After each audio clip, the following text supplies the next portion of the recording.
I wanted to get some of your views on the Bohemian Grove, just kind of starting from the top, kind of what you think it is, what you thought it was, how you feel about it now, what it was like being there.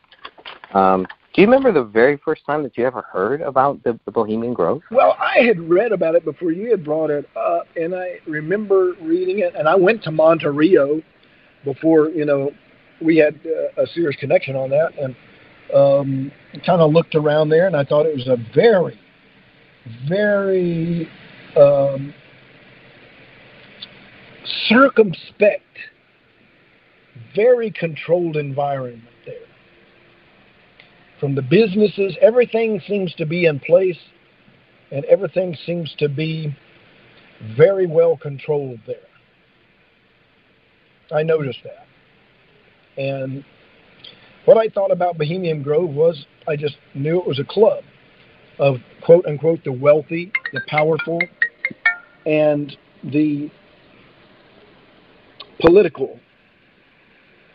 And when I realized that presidents came out of there and met, some before becoming president and after, I thought, well, why do they go there? What's going on? Because policies of the rich and the famous and the political meet there.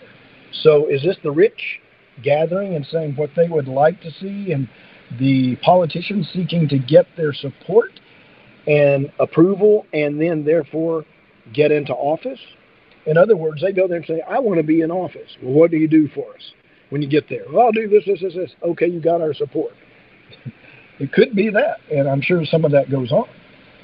So Bohemian Grove is a policy think tank, and it is where all the rich meet unhindered, meaning it's quiet. There's no recording, no cameras, nobody there to tell you what to do or how to do it, and they just party there. Not like, a wild, crazy party, although they say there's times that that's happened, but a controlled area in which the outside world is locked out, and only those who have great influence can get in, and those that are coming up, and movie stars and singers and those who have power, who can influence, those with influence, money, and power to move the populace, go there. And then what they do there, the cremation of care and all of that, the worship of, as I've told you, Moloch, and there the sacrifice, which are children, that they legalized in 73, blood sacrifice. I think that's represented there. It's a worshiping of another God, the God of powers and money and wealth and position and idealization of people and so forth.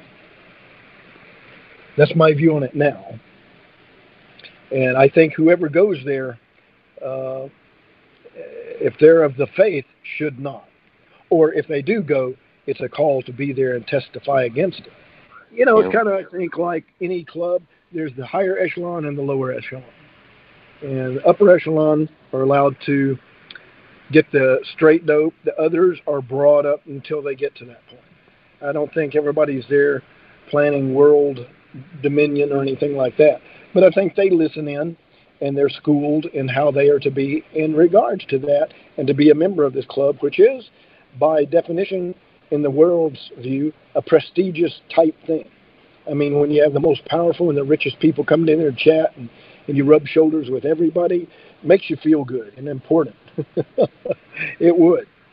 But the reality is, what is it against the Scripture and the truth? Well, then you have another story, and then you have to deal with some facts. And would Jesus have gone there? Probably, to testify. And everybody say, oh, he shouldn't have gone there. No, he would have. So my regard is Christians can go there if they're invited. But you have to be careful, because the temptation there and the power that is there is quite prolific and worldly. Yeah, I would never. I wouldn't go inside there.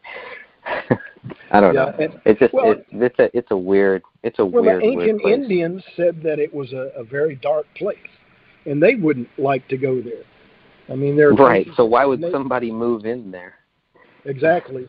And the Native Americans, if you think, talked about Bigfoot. they were realists. They weren't people that given to fantasy.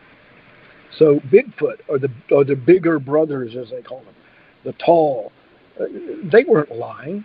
And this denial from the government perspective is just to be circumspect, not because they haven't realized certain things are out there they don't understand, whether it be UFO, alien, which is not, but demonology, and Bigfoot, which much might be angelic intervention in the animal world, which would make sense because they do that. And so we have to look at things realistically from a biblical point of view and realize that angels and men and things can be manipulated. Do they manipulate DNA? An angel can, yeah. And if you get a group of them that want to do something, I'm sure they do things. Is it controlled by the Father? Yes. There's a time that he's going to remove the veil, and it's going to be more public, but at this time it is not. And they're doing revelation now on a lot of things from government levels all over the world. As you notice, they release the papers, and they allow government officials now to speak, like Mitchell. And all of those astronauts are now, and officers in the military are coming forth. Well, why is that? Because we've asked for it. But do we really want to see all that truth? Because it's quite alarming.